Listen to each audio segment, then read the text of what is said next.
চিকিৎসায় গাফিলতির একটি মামলায় রোগীর পরিবারের অভিযোগের ভিত্তিতে রাজ্য স্বাস্থ্য কমিশন কসবার বেসরকারি হাসপাতাল জেনেসিসকে 3,69,000 টাকা জরিমানা করেছিল গত বছরের ডিসেম্বর মাসে। কিন্তু 11 মাস কেটে গেলেও সেই জরিমানার টাকা রোগীর পরিবারকে দেওয়া হয়নি, এমনটাই দাবি স্বাস্থ্য কমিশনের।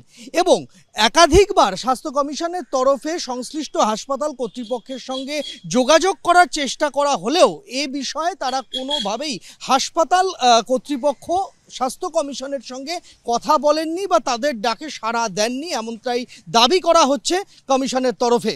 আর এই পরিস্থিতিতে দাঁড়িয়ে এবার রাজ্য স্বাস্থ্য কমিশনের তরফে কড়া পদক্ষেপ নেওয়া হলো। কসবার বেসরকারি হাসপাতাল জেনেসিসে রোগী ভর্তি বন্ধের নির্দেশ দিল রাজ্য স্বাস্থ্য কমিশন। রাজ্যের স্বাস্থ্য অধিকর্তাকে নির্দেশ দেওয়া হয়েছে কমিশনের তরফে অবিলম্বে জেনেসিস হাসপাতালের লাইসেন্স বাতিল করার জন্য। যতক্ষণ না তারা জরিমানার টাকা দিচ্ছেন ততক্ষণ পর্যন্ত সব রকম রোগী ভর্তি বন্ধ রাখার নির্দেশ দেওয়া হয়েছে রাজ্য স্বাস্থ্য কমিশনের তরফে।